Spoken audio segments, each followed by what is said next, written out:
ஞானிகள் ஏன் உறங்குவதில்லை? உள்வட்ட அணுக்களுக்கு உறக்கம் என்பதே கிடையாது. அவை எந்நேரமும் விழித்துக் கொண்டே இருக்கும். ஏனெனில் அவை வெப்பமும் வெளிச்சமும் பெறுவது மையத்திலிருந்து. எனவேதான் மையம் ஒளிர்கின்றவர்களால் அதிக நேரம் உறங்க இயலாது.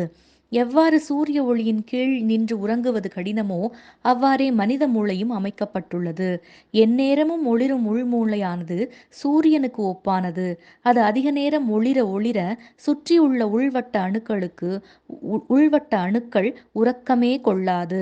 இவ்வாறே ஞானிகள் உறங்காமல் எந்நேரமும் விழிப்புடன் செயலாற்ற முடிகிறது.